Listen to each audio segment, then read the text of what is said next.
Hello, everybody, and welcome to a brand new episode of the Left or Right podcast. Today, I got two people with me.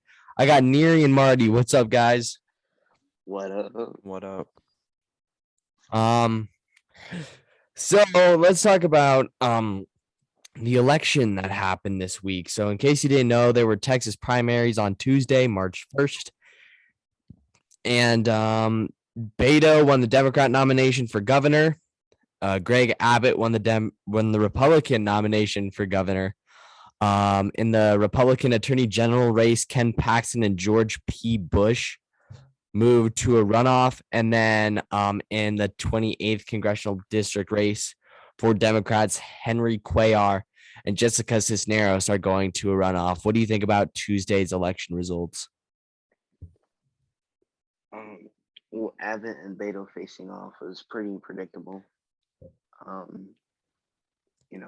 They were both blowouts, but the Republican primary did have like 20,000 more votes. It had a lot more votes. I don't know the exact number, but it was a lot more. So that could be a reflection of what will happen in the general. Paxton versus Bush. There was a woman, I can't remember her name, but Eva Guzman. Yeah, she was really competing in that, and I think some of those other votes could go to Bush, and it could be a lot more equal than what we saw in the primary when it goes to the runoff with just the two of them. If you know what I'm saying, Coulier and Cisneros. Cisneros had the lead, didn't she, before the runoff was announced?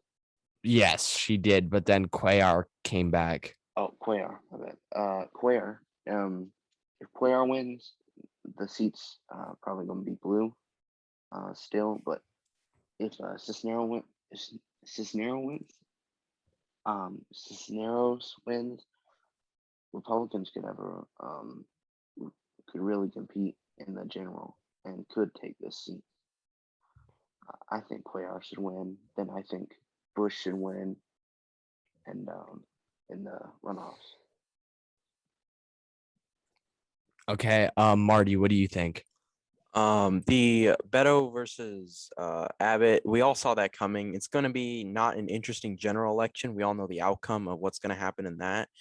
In the Attorney General, I think it's still a disgrace on how Paxton made it this far already. He is under investigation already. He has an indictment, I'm pretty sure, and yet he still made it past the primary. So I think it'll be interesting to see him go up against Bush because the Bush family is liked in Texas, to my understanding. So I think that Bush really does have a chance against Paxton. As far as the 28th district goes, I believe that Cisneros will lose. I believe that Cuellar will win because Cuellar is the only one who can actually win in the 28th district.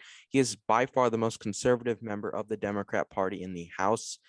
And I think that if they want to win an extra seat, that they should definitely nominate Cuellar. All right, yeah, no, I completely agree. So, like, my prediction for Beto versus Abbott, and I'm just gonna say this like loud and proud because I literally have absolutely no doubts, but it will definitely be Abbott. Like, I don't think there's a chance that Beto will win. Like, I'm just sorry, he's lost too many times. Like, there's no way. There's literally no way, and you can't convince me otherwise. When it comes to the runoff, you're right about Paxton. I mean, how is he even allowed to run like that? I don't understand. And then on top of that, the Cuellar Cisneros race is interesting. I think it's going to be really close, and it'll come down to the wire. I want Cuellar to win, but like I'm not going to make a prediction for it because I mean it's just going to be so close. I mean, we saw what happened. I mean, Cuellar was only in first place by like a little bit, and he just barely got under 50%. So we'll see what happens. It'll be very interesting to see with all these runoffs. I think the runoff date is May 27th, I believe, but I'm not too certain. I believe that I heard from someone that Cisneros actually used to work under Cuellar.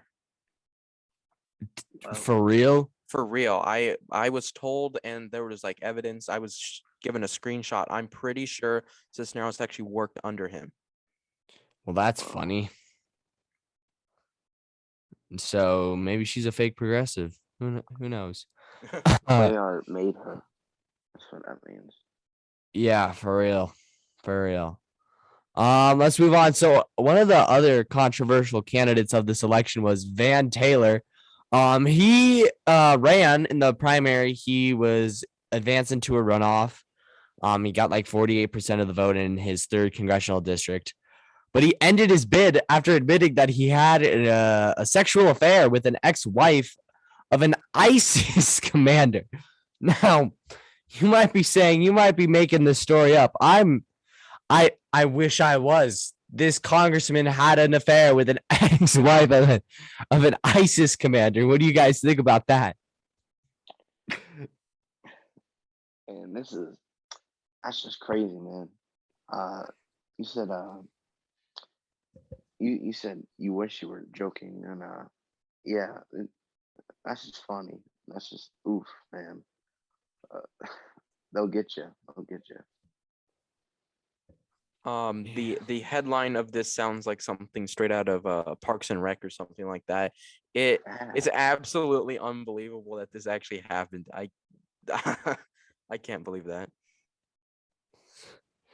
It's I you know what else I don't understand? Like the fact that why would you admit it?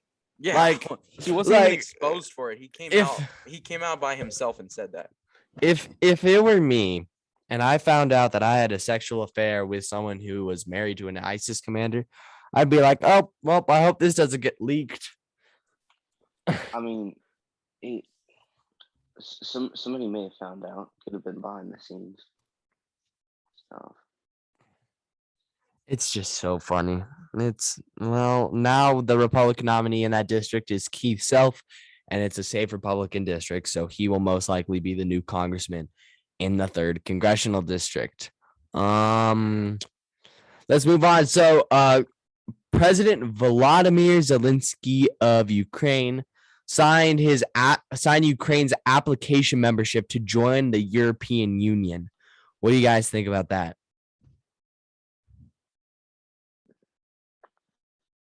I think it's a W, honestly. I think the EU should let them in, and like screw Russia. You know what I'm saying? They can just cope. Okay, all right. If Ukraine joins the EU, I believe that because Putin said that anyone who would help Ukraine or aid them in any way or kind of get involved would also suffer the consequences. I believe that's a quote by him or something like that. We've been aiding Ukraine, the U.S. I don't mean like physical, like money aid. I mean like like troops and stuff like that. I think he said something about helping Ukraine or whatever. So I believe if they join the EU or whatever, and the EU decides to help them with troops or whatever, that Putin may decide to continue his raid through Europe, because I believe his plans to invade another country already got leaked or whatever. I mean, it's just, good for Ukraine. Get all the help that they need, and I support Zelensky's movement. Man, like Russia's been taking L's by Ukraine alone. Oh yeah. Yeah, now they're taking L's by the whole world. Especially on like the world soccer stage where FIFA banned them. Like that's the backlash Russia is getting for invading Ukraine, and you know what? They deserve it. I mean, there's nothing else to say to it. I mean, they deserve it. I hope they just get permanently banned from the Olympics instead of being called the freaking dumb ROC. Mm-hmm. And then there is also this bipartisan Bush. Oh my goodness. There's this bipartisan push in Congress to end all Russia oil imports and to instead use American oil. I'm going to speak first on this. I think this is a great idea to use our natural resources that we have here in America instead of relying on other countries. this is the Manchin-Murkowski bill, right? Yeah. The White House came in and said that Jen Psaki from the White House came in and said that they don't support this bill because it'll raise gas prices. Man, gas prices already raised because you made us energy dependent. I mean, make us energy independent. Man, so many congressmen and women have been saying this. Make us energy independent. The gas prices will start to lower because it'll be easier for those companies to get gas or less expensive, and we would be able to do things like this without the gas prices getting affected, because all of the products that are banned in this bill, we all have it in the U.S. and we can supply ourselves with it, so we don't even need Russian imports. I support this bill because not only does it help us become energy independent, but also I don't believe it'll actually increase the prices of gas. I actually believe the opposite. I believe that it's going to decrease prices. If we start drilling more in America, we'll have more gas than we did before. So I don't believe the White House when they say that this is going to increase gas prices. I actually believe that it would lower them. Man, the White House. And something that I find funny is what's his name? Elon Musk. We all know Elon Musk. He runs Tesla, cars that run on electricity instead of running on gas. Well, he even said that we need to become energy independent, even though it would hurt his business. Yeah. He even said it, which just shows we need to stop relying on Russia because Russia sucks and America is good. So we should use the good gas. Like, I feel like the last maybe 2 to 3 months, they've been talking about working on these gas prices. It's obvious, make us energy independent. I mean, that's how you're going to help these gas prices the most effectively.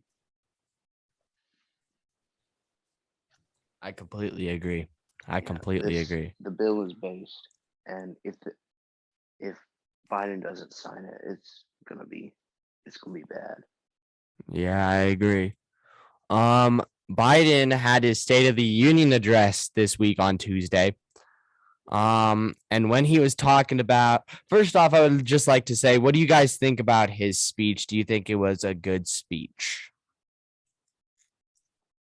I feel like they could have had a better approach. They the Ukraine Russia, he did very well in that topic. Ukraine Russia coming in and kind of promoting unity against this common enemy in Russia. But I feel like Biden, I feel like it would have helped him a lot if he would have came out and admitted these mistakes. So then the people know that the administration is aware of what they did wrong in this first year, and then saying, we're going to be working on fixing them. This is how we're going to fix it. I feel like they should have done more of that, because he wants to run for re-election, and having a president who can admit their mistakes like that is going to do great in polls with the American people. And also, being able to admit your mistakes like that also sets you up for success in the other 3 years, if you catch my drift. Okay, Marty, what do you think?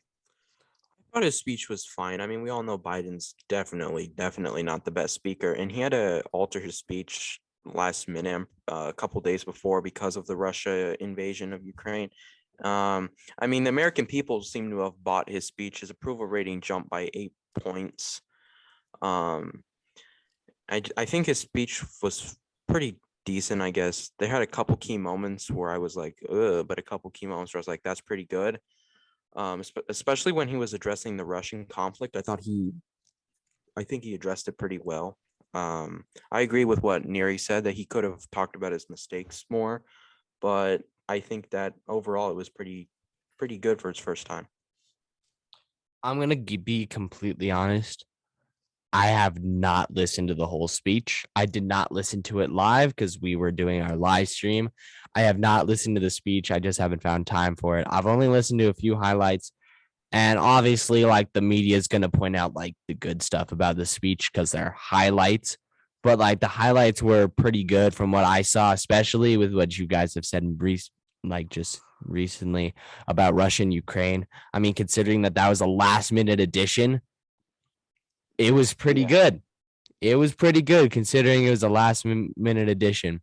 But with that said, I want to point out two key moments that happened during the speech. So Biden was talking about the soldiers who died during the Afghanistan evacuation. We all remember that when the Kabul airport got bombed, and 13 of our soldiers died.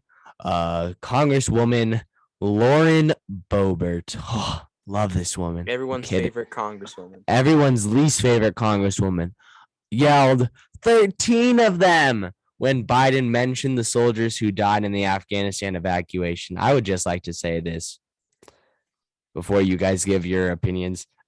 What is this gonna do? Like, it just proves that you're an asshole.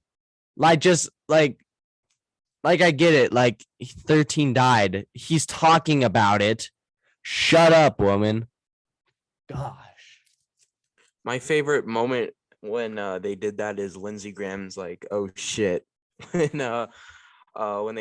Marjorie Taylor Greene and Boebert stand up and started yelling. I mean, clearly it's super unprofessional. It's way more unprofessional than when Pelosi ripped up the speech. But I mean, I'm not surprised. It's Lauren Boebert and Marjorie Taylor Greene. They're asshats. What do you think, Not that Neri? bad. They are asshats, man.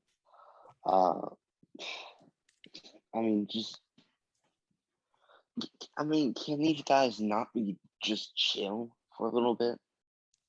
I mean, AOC, Warren Boebert, MTG, Omar, always got to be doing something. And don't forget Cori Bush. Cori Bush. I mean, there's a lot more to name. Matt Gaetz, just a lot more. Can y'all just chill out and be professional for once? Gosh, you know what I'm saying? Like Kathy Manning, she's my rep. She's not in the news much, but she'd be doing some good stuff, and she's chill. You know what I'm saying? Yeah. Always got to be doing something. I hate those two, like, because I'm on the right, and it just like makes the entire Republican Party just, I don't know, look like crap. And I wonder if like that's how Democrats feel about like AOC and like not Chuck Schumer, Ilhan Omar, Rashida Tlaib, all those guys. I do lean left. I'm a conservative Democrat, but I absolutely despise AOC. I despise Cori Bush even more. I have a video ready to go publicly humiliating Cori Bush. They are an embarrassment. They're an embarrassment to the party. They're an embarrassment to the seats. And I believe that AOC holds the same seat that Geraldine Ferraro held. That's talk about the biggest downgrade ever. But they're an embarrassment to the Congress itself. And also, I would like to point out like some funny things. You don't have to give your opinion on this from the State of the Union, but there are like these awkward moments by Chuck Schumer and Nancy Pelosi. There was this one, I'll talk about the Nancy Pelosi one. She like stood up and she like rubbed her hands together and then like sat back down. Like that was the weirdest thing I think I've ever seen. She wasn't like clapping or anything. She just like rubbed her hands and then sat. It was, I don't know what's wrong with her. Man. I don't know. And then Chuck Schumer stood up, started clapping, realized that nobody else was clapping with him, sat down, and then sat back up and started clapping again. Like, I don't know about you guys, but like those are some pretty good gags. On that. That's hilarious. I showed my dad the Chuck Schumer the video, and he said, well, that proves that he's not a leader and he's a follower. And I said, well, it's ironic because he's the majority leader. And so my dad is not fond of Chuck Schumer. Good. That doesn't really make him a follower, though. I mean, you're not really supposed to clap like that. But either way, it's funny though. Yeah, I find it funny too. Now let's talk about I think one of the best things that Biden said during the State of the Union was that he doesn't support defunding the police, and then everyone clapped. Everyone clapped, Republicans, Democrats. What I find funny is how how Democrats started clapping even though their entire political agenda in 2020 was defund the police. But what do you guys think about that? I mean, yeah, it's common sense that we should not defund the police. I'm sure. I'm sure some of those progressives that maybe weren't caught on camera kind of mad, or progressives watching the State of the Union were kind of mad at that. But I mean, the guy's a moderate Dem. We should expect that. We should expect that.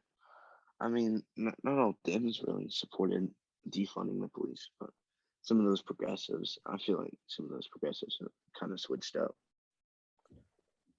I would have paid money to see Cori Bush's face when they said that, because she's not in favor of defunding the police. She's in favor of abolishing the police.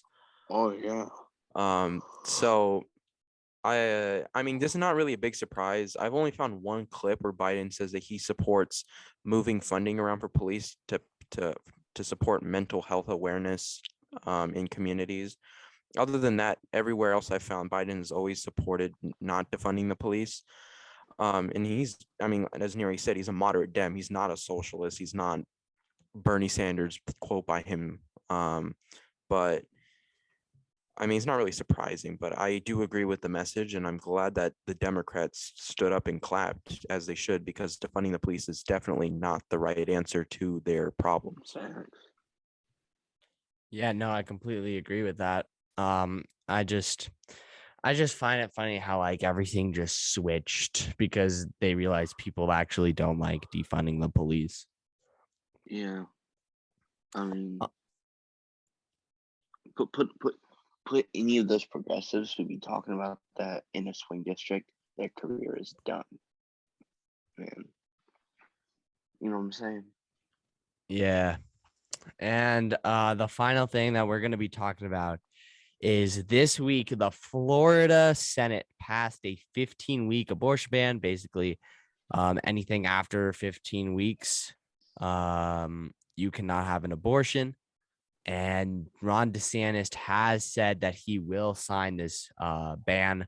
What do you guys think about this?